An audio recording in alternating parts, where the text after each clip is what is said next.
Fancy Dress by Robert Eastland, read by Roger Daltrey.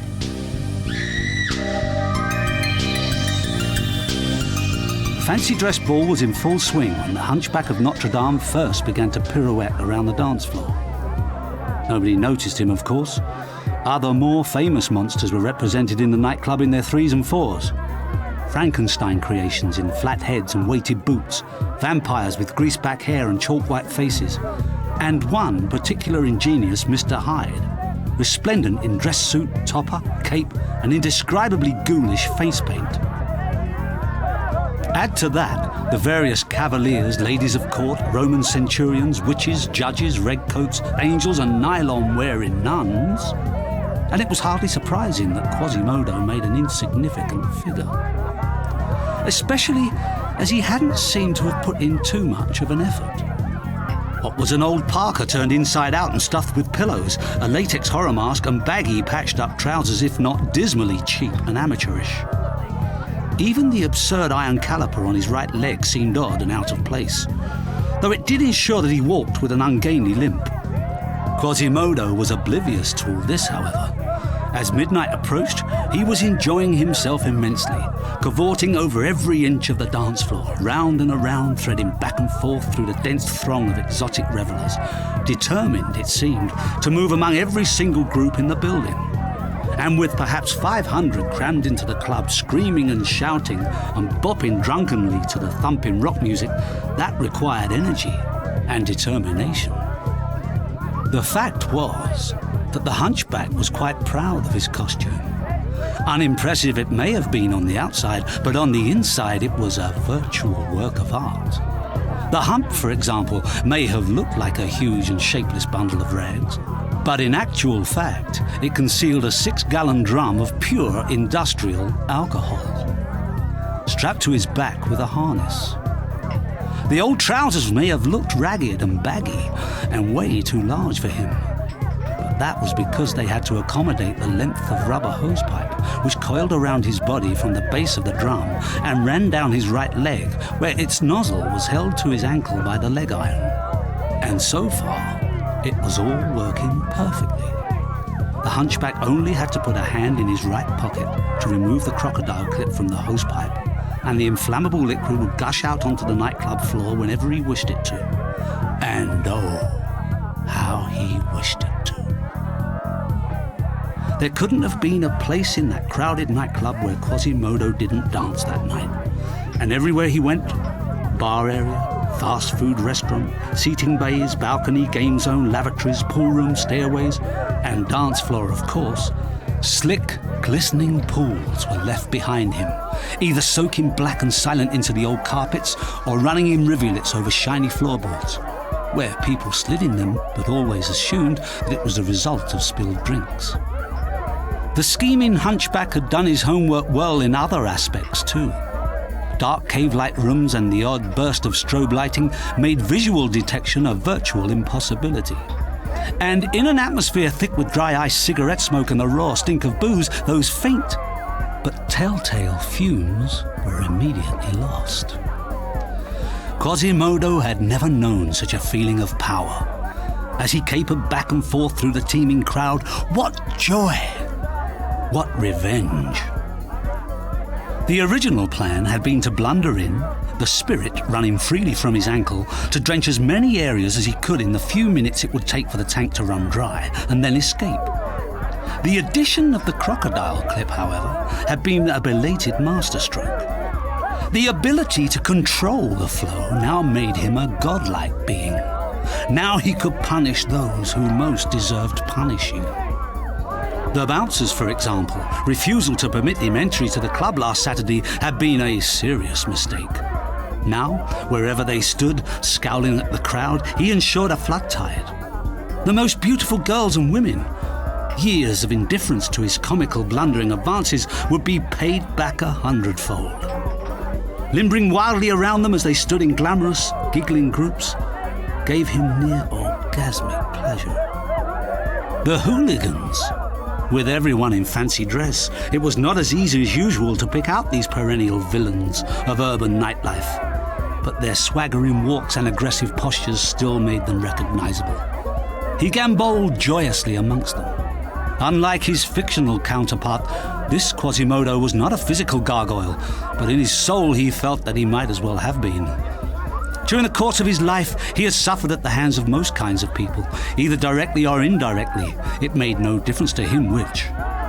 A New Year's Eve party like this seemed to offer a fair cross-section of them, though, so that made it okay to break off dancing for a while and walk carefully from one area to the next, trailing canals behind him. After all, he had to make sure that all of the goons were connected. It was actually quite fascinating to him how far a single gallon went, let alone 6.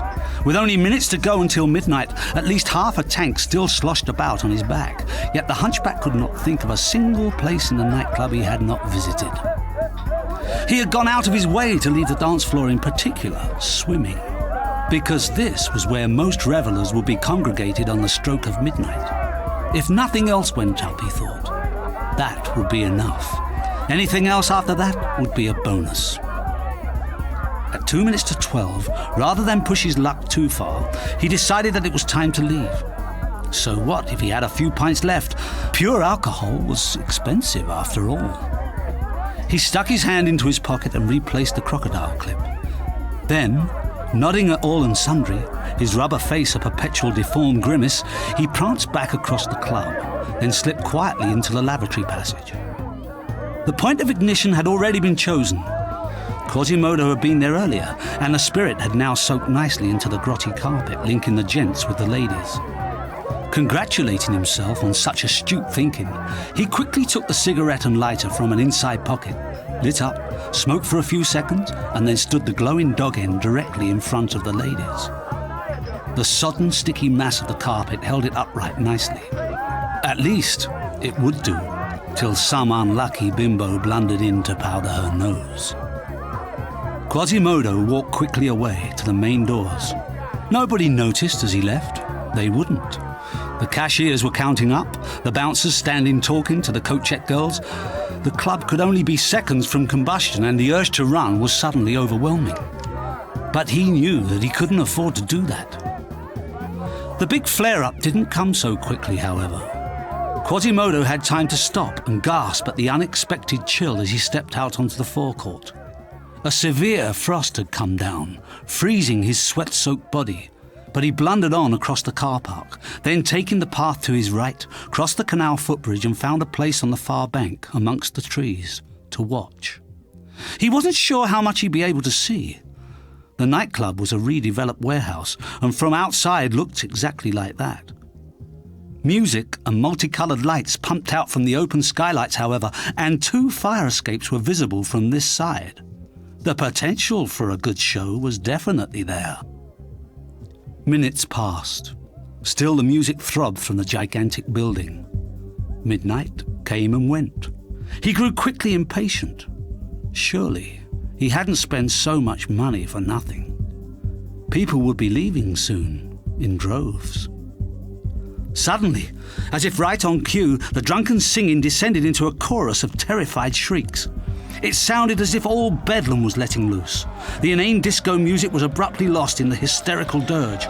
Quasimodo felt a wild surge of excitement. If only he could see it! The cacophony of screams rose and rose in volume. Now there was agony in them as well as fear. The hunchback began to caper gleefully about on the canal bank. He could imagine. He didn't have to imagine for long, though.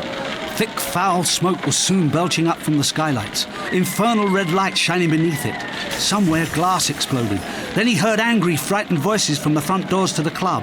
A man was shouting something about getting the fire brigade. For God's sake, someone get the fire brigade. Oh, please, God, someone get the fire brigade. Oh, sweet Jesus, please.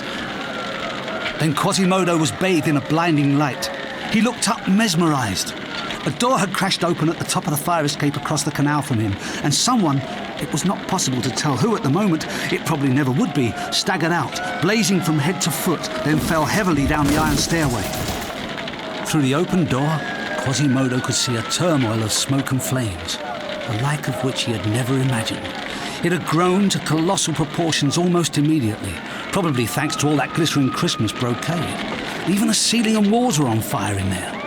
The crackling of the flames sounded ferocious. Unbearable hot smoke was already drifting over the canal like noxious gas. He wondered how many had made it to the front doors and into the open air. Unable to resist a little peek, he tripped quietly back along the canal bank for a short distance and was stopped in his tracks by a sight which at first he found almost impossible to believe. For a narrow snake of fire had wound its way out of the nightclub doors, threaded a path through the legs of the staggering smoke-blackened revellers, and was now streaking across the footbridge, apparently in pursuit of him. For a stupefied second, Quasimodo stood watching it. The snake reached his side of the canal and abruptly turned right towards him. It was coming at quite a pace, blazing blue and orange. Even then, he was too stunned to immediately work out what was going on. Puzzled, he thrust his hand into his pocket. He found the crocodile clip. It was still in place, but its sharp teeth had partially bitten through the rubber pipe, leaving a ragged hole. Unnoticed in his sweat-soaked trousers, industrial alcohol had been leaking freely down his leg. With a wild scream, Quasimodo began to run along the canal bank, but the fire snake chased him furiously. He struggled with the harness clamping the canister to his back, but the heavy costume covered it thickly and was held in place by a series of stout buckles. It had been designed to survive a night of frenzied dancing after all. The hunchback staggered and gasped for breath as he blundered along. He could feel the heat of the hungry snake on the back of his legs. Involuntarily, he gave a loud wail of terror. There was only one thing for it, only one avenue of safety. Holding his nose, the fire snake snapping at his heels, Quasimodo launched himself out over the canal. He'd be all right, he told himself, as he flew through the frozen air. He was a strong swimmer, and the water hadn't had time to freeze yet. Then he crashed into it. For a second, it was like moving out of reality. He plunged deep into a black void of such shocking iciness that his heart was almost stunned into immobility. Mindless seconds followed, but the hunchback had always had a good sense of self-preservation, and he quickly began to kick his way to the surface. But then he couldn't. Try as he may, he couldn't. He wasn't getting anywhere. In fact, if anything, he was sinking even deeper into the frozen chasm. And then it occurred to him. The heavy costume, the metal canister on his back, and the leg iron. Oh, God! The leg iron. Muscles and joints tearing with effort, lungs bursting in his chest, he fought and kicked and struggled, but always he went further down into the darkness, as if dragged by some irresistible force. For all his valiant efforts, Quasimodo might as well have been made of stone.